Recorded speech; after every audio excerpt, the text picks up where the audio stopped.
Pemirsa, evakuasi material yang merupakan sisa banjir bandang yang menghantam wilayah Sukabumi, Jawa Barat masih berlangsung. Sejumlah relawan diterjunkan untuk mempercepat pembersihan dan juga pemulihan aktivitas warga korban banjir. Proses pembersihan sisa banjir bandang di sejumlah wilayah di Kecamatan Cicurug, Sukabumi masih berlangsung hingga pagi tadi. Pembersihan material sisa banjir berlangsung di 11 desa di 3 kecamatan terdampak banjir bandang akibat luapan sungai Citarik, Cipencit. Lebih dari 200 rumah mengalami rusak ringan hingga rusak berat akibat dihantam banjir bandang yang terjadi Senin lalu.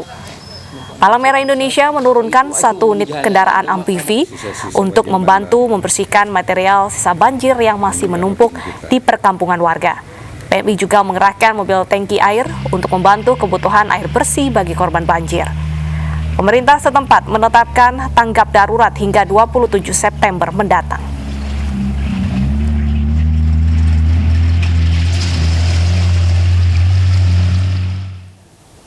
Pemirsa, di tengah angka positif corona yang terus meningkat, muncul wacana agar mempertegas definisi kematian pasien akibat COVID-19. Ide yang bermula dari Gubernur Jawa Timur tersebut pada prinsipnya memisahkan data kematian pasien akibat corona dengan pasien yang memiliki penyakit penyerta atau komorbid.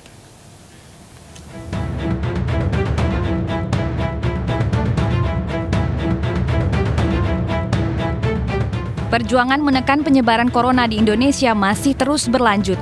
Dari hari ke hari jumlah orang terpapar virus tersebut bukannya semakin berkurang, tapi justru makin bertambah. Begitu juga dengan angka kematian pasien corona, turut menyumbang penambahan kasus. Data dari Satgas Penanganan COVID-19 menunjukkan pada tanggal 23 September, kasus positif corona di tanah air kembali memecahkan rekor tertinggi dengan penambahan 4.465 kasus baru. Sementara angka kematian bertambah sebanyak 140 kasus dengan total kematian sebanyak 9.977 kasus. DKI Jakarta masih menjadi provinsi dengan kasus positif terbanyak disusul Provinsi Jawa Timur. Sementara Jawa Timur masih memegang rekor dengan provinsi tingkat kematian tertinggi, yaitu sebesar 3.035 kasus. Usulan kemudian muncul dari Gubernur Jawa Timur Khofifah Indar Parawansa agar mempertegas definisi kematian pasien COVID-19. Usulan yang disampaikan itu meminta agar jumlah pasien meninggal komorbid atau pasien dengan penyakit penyerta dipisahkan dari total kematian pasien COVID-19.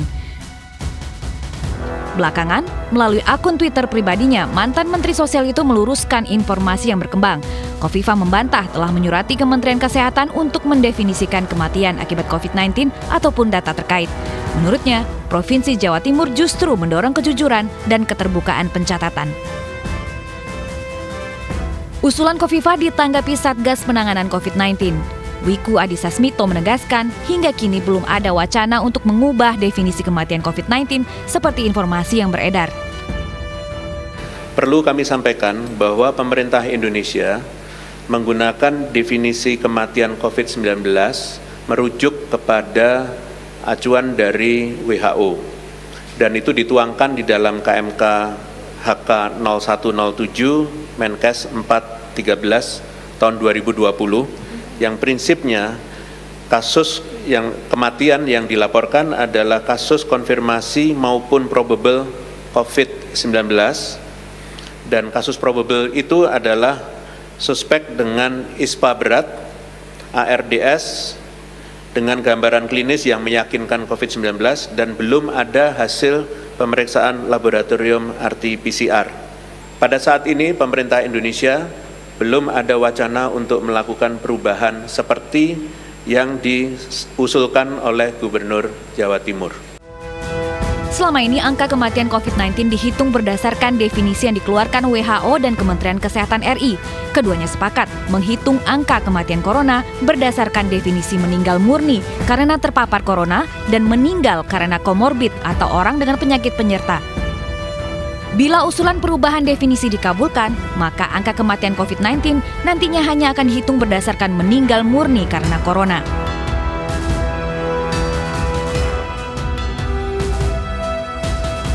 Terlepas dari polemik definisi kematian COVID-19, virus ini telah hidup di tengah masyarakat selama berbulan-bulan lamanya dan telah merenggut ribuan nyawa. Saat ini, diperlukan langkah nyata dari seluruh pihak untuk menekan penyebaran corona dan tidak hanya sekedar perdebatan serta wacana. Tim Liputan iNews melaporkan. Dan pemirsa, untuk mengetahui apa sebenarnya efek dari klasifikasi perbedaan definisi kematian akibat COVID-19, kita akan berbincang langsung dengan pakar epidemiologi Pandu Riono. Selamat siang, Pak Pandu. Selamat siang, Mbak.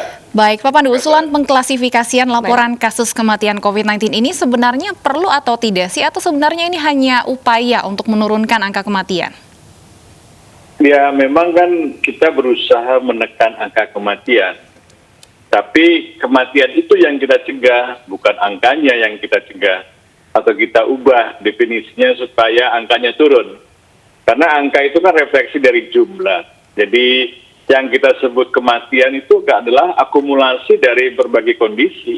Karena dia ada COVID, kemudian dia juga mungkin ada kondisi yang tidak sehat dan fit. Dan itu harusnya tetap sebagai dianggap kematian COVID. Jangan dipisah-pisahkan. Itu adalah faktor risiko yang dimana kalau ada COVID akan memperberat. Jadi kalau kita berusaha menekan angka, maka timbullah bagaimana memanipulasi angka.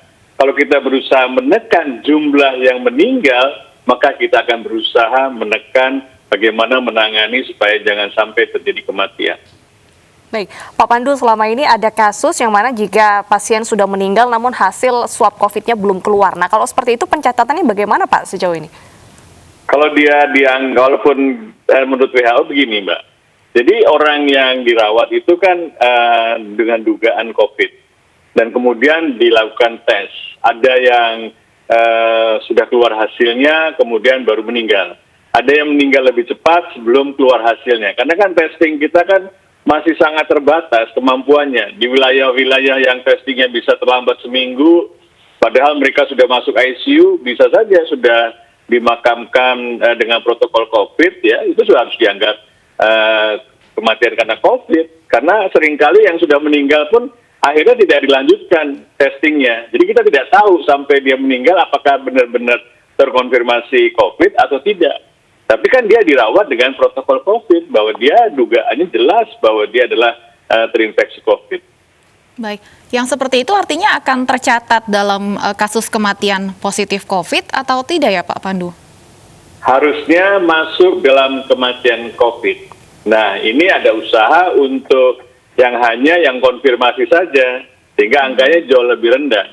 Dan kalau kita lihat pemakamannya pemakaman COVID. Dia dirawatnya dengan pengobatan COVID. Hanya karena kemampuan testing kita terbatas, kemudian dia tidak masuk angka statistik COVID. Itu kan memberi kesan bahwa kita hanya melaporkan yang ada hasilnya saja, dan sehingga angkanya jauh lebih rendah dari yang sesungguhnya. Kalau angkanya rendah kan artinya secara kinerja kita sebenarnya tidak terlalu buruk, tapi sebenarnya buruk. Nah ini kan kita mengusahakan semacam window dressing dari kenyataan yang memang kita belum berhasil mengatasi penularan dan juga belum berhasil mengatasi kematian. Dan ini cukup berbahaya jika adanya perubahan pencatatan jika tidak dibarengi dengan alat kesehatan ataupun sistem testing yang cepat ya. Betul sekali. Jadi karena kita akan berusaha semaksimal mungkin. Nah ini kelemahan-kelemahan kita yang kita harus atasi, bukan angka-angkanya yang kita rubah. Kalau kita angkanya, kematiannya nggak tinggi, pada kenyataannya tinggi, jadi kita usahanya tidak maksimal. Baik, terima kasih Pak Pandu Riono atas informasinya. Terima kasih sudah berbincang bersama kami di iNews Siang. Pemirsa, di tengah penerapan PSBB, masyarakat yang ingin berobat ke puskesmas kini tidak perlu khawatir. Pasalnya puskesmas telah menerapkan protokol kesehatan ketat untuk menekan angka penularan COVID-19. Tidak hanya untuk tenaga kesehatan dan tenaga penunjangnya, masyarakat juga wajib mematuhi protokol kesehatan.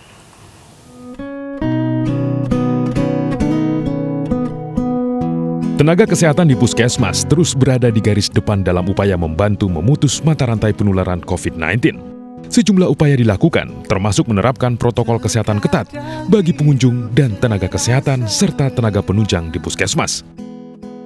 Apresiasi terhadap tugas tenaga kesehatan di puskesmas diberikan masyarakat Indonesia.